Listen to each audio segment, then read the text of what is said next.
Okay, Emilie og Anne-Sophie, nu prøver vi lige at filme sådan her nu. Ja. Det første, vi skal udlede, det er tangentens, eller planens generelle ligning, ikke? Og den er udledt fra en normal vektor n, og den er i 3 dimensioner, så den hedder a over b over c. Så har vi et punkt her, der hedder P0, den har koordinatet x0, y0, z0. Og så har vi et punkt her, der hedder P, som har koordinatet x, y, z. Det gælder, at den her er normalvektor til alle punkter, der er inde i den plan her. Og så har vi så en forbindelsesvektor her, der hedder P0 til P. P0 til P. Det vi kan sige om den, eller den kan vi så lige beregne først, det er så lige med x minus x0, y minus y0 og z minus z0, fordi vi tager koordinaterne fra den længst væk minus den, der er tættest på.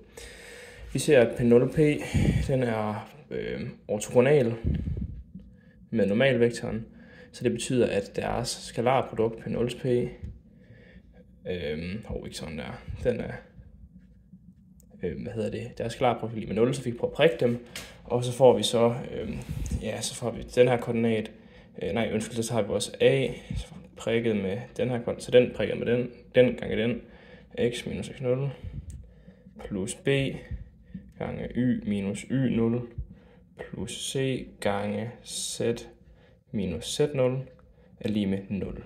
Og det er så tangentplanens generelle ligning, vi har fundet der. Nu skal vi så bruge den til at bestemme, det er planens generelle ligning. Nu skal vi så bruge den til at finde tangentplanens ligning. Og det gælder, at vi starter med at bruge den her, vi lige har bevist, og så isolerer vi z i den. Så det første vi gør, når vi skal isolere z her, så går vi herop, og så siger vi egentlig bare, at vi starter med at sige, at vi dividerer med, vi siger minus c gange z minus z0, og så ganger vi lige igennem med minus 1.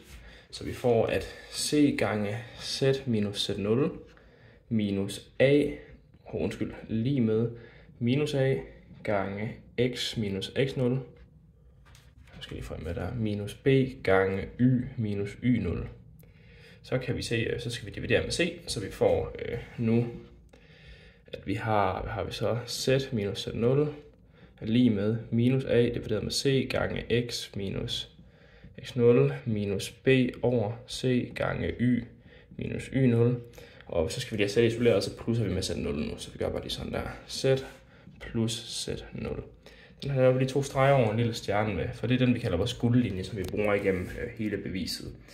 Så skal vi lave en skitse nu, så vi laver vores tredimensionelle koordinatsystem her. Og så har vi en z, en y og en x-akse, og vi laver lige en motherfucking grim faldskærm her. Det er så vores f-grafen for f. Og vi har et punkt her, vi kalder P, og den går så herned. Den kan vi prøve at projicere ud på y0 og ud på x0. Det vi så kan se, det er, at vi kan tegne eller skæringsfunktionerne her på, der og der. Og det her, det må så gælde, fordi y0 er fastlåst, så må det gælde, at det her det er vores f, laver bare en pil her. Det er differentieret i forhold til x. Det må være x-kurve. Nu skal jeg lige tænke. Y0 er fastlåst, så differentierer vi hensyn til x. Altså det er vores x-kurve her, og det her det er vores y-kurve, der er der. Skal jeg lige tænke mig om det er rigtigt. Så skal jeg kontrollere lidt hurtigt her i. Jeg skulle gerne lægge velkommen til rodet.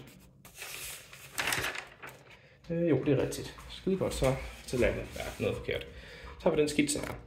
Vi ved, at de tangenter, der ligger her i punktet her, de udspænder et tangentplan. Og nu kommer der en meget vigtig sætning, det er, at hældningskoefficienterne på de tangenter her, de skal passe med hældningskoefficienterne i vores guldlinje her, som er der en stjerne ved. Og det giver ikke så meget mening nu, men det kommer det forhåbentlig til. Så vi starter med at, det første vi gør, det er, at vi starter med at sætte y lige med y0.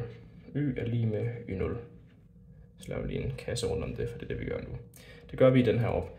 Hvad sker der, når vi sætter y lige med 0? Jamen det her udtryk giver 0 gange 0, så forsvinder det her, og så får vi så, at det er z lige med minus a over c gange x minus x0 plus z0.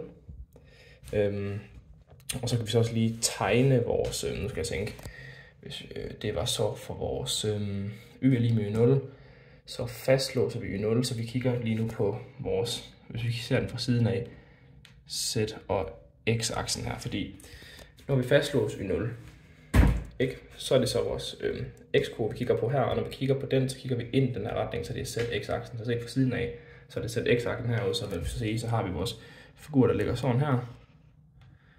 Så har vi vores tangent, der kører igennem et punkt der.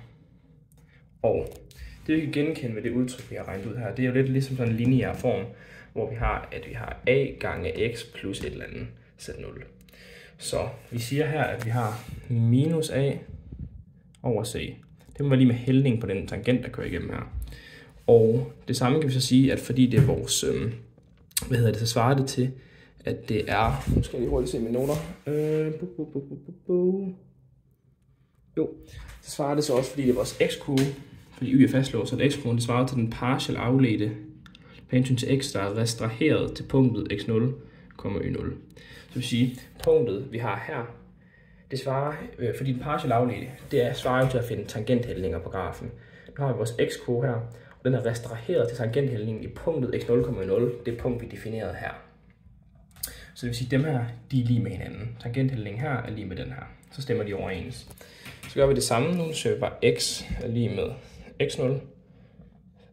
Så sætter vi x0 lige med x lige med x0 heroppe, det der, det giver 0, så det hele ledet går ud, så vi får z er lige med minus b over c gange y minus y0 plus z0.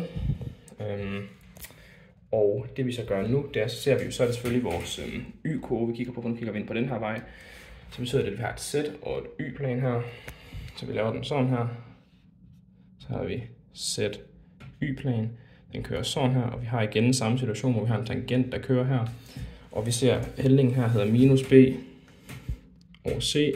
Og den må så være lige med den partial afledte med hensyn til y, fordi det er vores y-kurve, restraheret til punktet igen, x0, y0. Restraheret, det betyder bare, at den er fastlåst til det punkt. Ja. Så nu har vi egentlig lavet de vigtigste udtryk, så nu skal vi tage vores guldlinje heroppe, og så skal vi indsætte den. Indsætte hele vores, alle ting, vi har fundet her.